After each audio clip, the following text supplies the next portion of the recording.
Greetings and welcome to Stellaris and the Union of Wizards, home to the now legendary Divine Fury, who just sits there forever, permanently disabled. There's probably still a crew aboard who are just kind of like beardy and just surviving off of like space fungus that they scrape off the hull. And you know, they repair the ship. If they could have repaired the ship, they surely would have done so by now and buggered off. But clearly they can't. So we're just going to leave them there. It's kind of like a space prison. Research complete. We have completed research of the destroyer and the spaceport level 3 upgrade. Excellent. New research then for Bears of Signs. We've got 4 research options now, which is nice. Space torpedoes. Do we want space torpedoes? I think we're probably going to focus on lasers for the time being. It might make sense to pick up a second or third like offensive tech once we see what our near neighbors are using, but for the time being we'll just focus on laser weaponry. Nanocomposite materials, nanocomposite armor, that's got to be good for upgrading our facilities, our fleet. Should we do that? We'll do that once we get blue lasers and nanocomposite armor. We've got deflectors already. Let's take a look at our ship constructors, our ship designer. We can build destroyers now, which look awesome. I mean, just look at that. It's so sleek. It's just like a Talon. In fact, you know what? We should call them Talon class destroyers when we actually design them. So we're currently using red lasers, but we'll get blue lasers. We've got deflectors and fusion reactors that we can load up our kind of utility slots here with. So fusion reactors will give us the power and we'll use deflectors for defense. Once we get nanocomposite armor, we'll chuck some nano armor on as well to armor them against attack.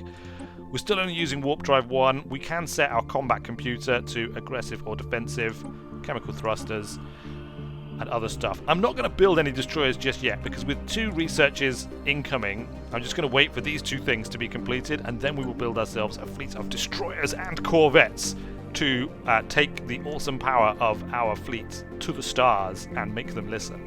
We are currently at 4 or 5 planets that we are able to directly control efficiently. So we can take Jundias, and then we need to start thinking about organizing our empire into sectors so that we can continue our expansion. And sectors are like autonomous, semi-autonomous, self-governing regions that we lose some level of direct control over. We can still actually direct them, but they will also build stuff on their own, and we can sort of, you know, siphon off a certain amount of their resources and things. You'll see when we get there, but we should probably start thinking ahead about exactly, you know, where we want these sectors to fall. So I think probably this core we might want to keep as like the core of the empire, and sort of newer areas will eventually get made into sectors. Possibly, we'll see. I'm not sure exactly what the best way to manage sectors are. What have we got? 500. Let's get a new colony ship built, because we can have a 5th planet, and so we totally should. Colony ship. Select colonists. Wizardians. Yes, we want Wizardians. Once that's done, we should also upgrade our spaceport. We still only have a small fleet, but don't worry, it will become amazing in due course. I think we're fully exploited here, more or less. We can build a research outpost in Siplum, so let's do that. And we'll just watch as it cruises off and prepares to enter warp and travel to the Siplum system to build yet more research outposts around distant celestial bodies. Meanwhile, her sister ship, the Artemis, has completed construction of our very first frontier outpost in the distant star system of Salax. This outpost has been built and conceived to spread the Union of Wizards' influence far from our colonial heartlands. Its very existence a declaration of intent that we, the Union of Wizards, shall spread to claim this region of space, and any who stand in our way will be dealt with harshly. For the Union of Wizards has arrived in Salax, on the anti-Spinward side of the Empire. But what does it actually mean? Well, Salax is now mine. My influence covers it. It's going to cost me influence to maintain and energy credits, but this territory, because it now belongs to me, the Photesians over there with their weird ears and their terrible faces cannot hopefully enter the Empire. If they're under warp, they might be able to. I'm not sure what their FTL method is, but if it's warp, then they may be able to jump directly to Rothia there. So we might need to keep an eye on that. But it might mean skimming through the outer edge of my territory, which would hopefully stop them. Frankly, I'm not entirely sure about that. We could build a frontier outpost here, but that might be slight overkill. What we do have is here, there's the Pila system, which has an ocean world, Pila 3, which we haven't yet surveyed because there are ancient mining drones and the Pila 1 mining station, which I think we should probably check out and see exactly what is going on here. I think probably our fleet, 233, like, it's got to be enough, right? We're going to warp over. We're going to do it. We're going to send the first fleet in to Pila to investigate these mining drones because we have a situation log report for this. Mining drone analysis. Disable and attempt to reverse engineer a mining drone. So if we can take control of the Pila system and then maybe colonize Don Tower here, then we'd have a nice little region here. We could set the whole thing up as a sector, a semi-autonomous border region, which could include the frontier outposts, which would save us the influence on it. The Photesian Republicans here would be kept at bay. They'd have to breach outer space, which of course would require them declaring war on us. And if they did that, well, we would totally have them. There are some anomalies here, but of course there are also lots of hostile aliens that we'll have to deal with. That's the plan. Let's bring the Sentinel back as well to maybe Oxmamon here, just to be kind of a little bit closer so that it can move in and start to survey some of these systems. We have received a communique from a previously unknown spacefaring empire that call themselves the Rantor Polity. They claim to have learned of our existence by listening in on the communications of another empire. Oh, it's like giant space beetles. The Rantor Polity. Giant space beetles. Click, click, click, click, click, click. I speak for executive or folk and the wealthy elite of the Rantor Polity. Your alien ways are objectionable to us, but perhaps we can still engage in limited trade, assuming your inferior click, click, click, civilization produces anything of value. Click, click, click. Interesting. I don't know if we really want to trade with giant space beetles, but, you know, we salute all fellow star explorers, of whom apparently there are many. Let's take a look at them. Where are they? They're out here, look, the Rantor Polity, all the way out here, and the Ziran Confederacy. Is that? Oh, that's... Look, they've got like a little satellite outpost there. Fascinating. Everything is currently underway. How's the First Fleet doing? Warping away quite happily. We'll keep an eye on them whilst they warp in towards their target of the mining drones for us to investigate, disable, and learn from, and ultimately take over the system for ourselves. Let's keep an eye on them whilst they engage in this epic journey to the outer rim of our empire, stopping over in the Soyun system before travelling on to the Amastus system, home to many crystal entities and their strange asteroids. And on ever further into the depths of space to their final stopover, Lyrum. Meanwhile, we'll just actually issue some orders, because frankly we've been spending far too much time just watching a fleet warping around and not actually issuing any orders to our other things. Let's get the Senator constructing things. Likewise, the Artemis, you can continue developing the Salak system. I think build some mining stations out here. We might as well develop it, even though it's a frontier system. First Fleet is on its final leg of its trip, warping in to the pilot system. What are we going to find when we arrive there? What occurrences? There is 41, 112. Alright, that's fine. I'm sure we can take on 112 military power. Are we warping? Don't warp. First Fleet has just warped. Where have you warped to? Where is the First Fleet warping to? Stop it! Stop! Why are you going home? I did not order you to go all the way back to Mithra. I definitely did not order that. I would have remembered if I had ordered that. I really would have done. Stop. Back to the pilot system.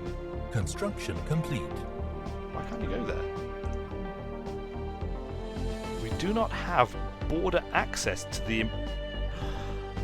Where did they come from? Who is this who would dare to set up? It's not any of the established races. Research Oh, complete. you know what it is? I bet I know what it is. Look, it's Stellaris. It is. It's one of the pre-warp civilizations. They must have evolved and decided to claim this region of space. Oh, I hope they don't remember what Ron has been doing to them all this time. Wizardy and Medali, we are pieces of a puzzle. The puzzle that calls to the greatest minds among us to solve it. Wow, the Imperial Midari planets. You've kind of gotten in the way, Imperial Midari planets. I'm not sure I approve of this behavior of you kind of like appearing all of a sudden and claiming space that frankly we need access to because we have a mission, we have a plan out here, and in fact the whole point was for us to expand out in this direction. Should we just crush them now? If we just crush them out of existence and claim this area as our own, or maybe we could take them over. I mean, we are Zeophiles, right? We have nothing against alien life per se. But I don't want them expanding and just kind of like taking over this section of space. I want to take over this section of space. It's mine. My own. My precious. We already have our fleet out here. Now, it's not a big fleet. 233. I don't even know what they've got. But we could just declare war and go in. Look, our technology is complete. Nanocomposite armor. In fact, both of our technologies are complete. Both of our weaponry technologies. How? That's just a sign, isn't it? That's literally just the universe saying, yes, Wizardians, your destiny is to rule this region of space. Take the blue lasers of doom and the nanocomposite armor of protection and enforce your will upon these interlopers. Interlopers who, evolved for millions of years on the planet that they happen to currently occupy, but we don't want them expanding out beyond that planet, and I think we can stop that with a quick preemptive strike on them.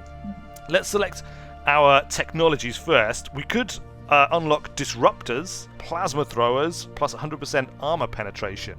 Let's get improved deflectors, because that's relatively quick to research. We'll grab that and it'll help to kind of like bolster our survivability. Survivability, of course, is of paramount importance in a space battle, right? We could also get defensive platforms. I mean, we're really starting to think militarily now, aren't we? Nuclear missiles and missile defense modules. Wow. Okay, yeah, that's like more firepower. Mineral storage capacity, destroyer assembly yards, and spaceport level 4 upgrades. That's really expensive. I think that's I don't think we need to worry about building destroyer assembly yards just yet, and we've only got one spaceport, and it hasn't even been leveled up at all yet. So let's not worry about this right now. Let's get an additional weapon option.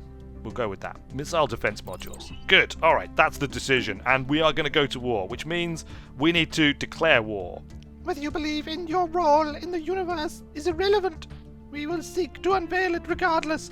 Well, maybe you will, Imperial Midari planets, but I'm afraid you have made the terrible, terrible mistake of becoming an empire, a new empire, daring to claim space within what is clearly and unequivocally Wizardian space. And therefore, I'm afraid you must be dealt with. Now, we could try and make you a vassal, but the problem with making you a vassal, look, let's just put you away for a second and take a look at your space. The problem with making you a vassal is that all of this territory remains yours, and I would then need to integrate you into my empire in order to in order to make that part of my space, which is a bit of a hassle, really, when you think about it. It would cost me a lot of influence, it would take a lot of time, I wouldn't be able to integrate anybody else if I happen to vassalize anybody else. In the meantime, why does that sound weird to me? Also, I would quite like to colonize this world, Pilot 3, but it is within your boundaries. Do I even actually have the ability to colonize planets? Ocean worlds. I have got ocean worlds. Alright, so there we go. We have ocean worlds, and there is an ocean world here which we want to colonize in order to keep the filthy Photesian Republican planets at bay.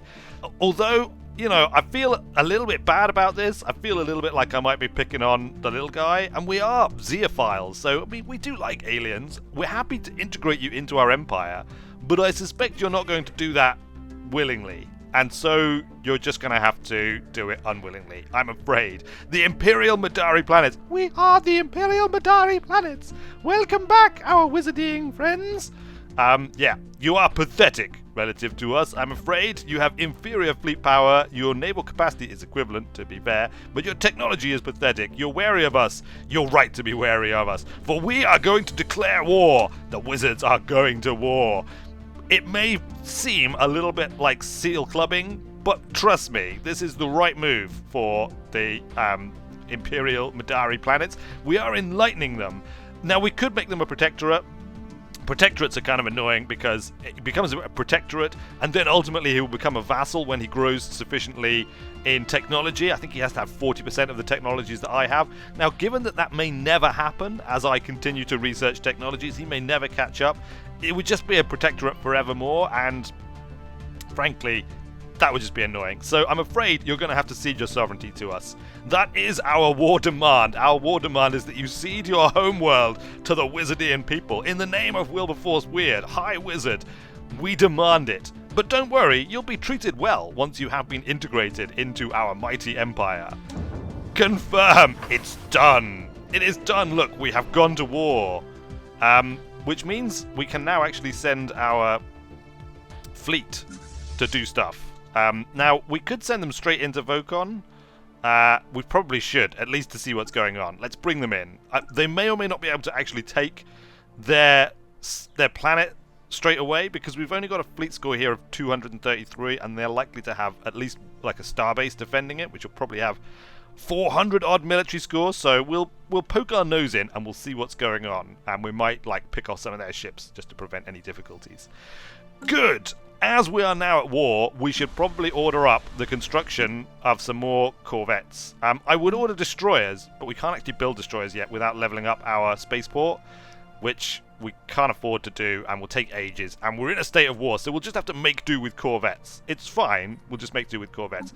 Let's check our ship designer to make sure that our corvettes are as awesome as possible. Corvette. Currently, it's called the Boxer Class Corvette. I think we're going to rename this, right? Because we don't want to be called the Boxer Class Corvette anymore, do we?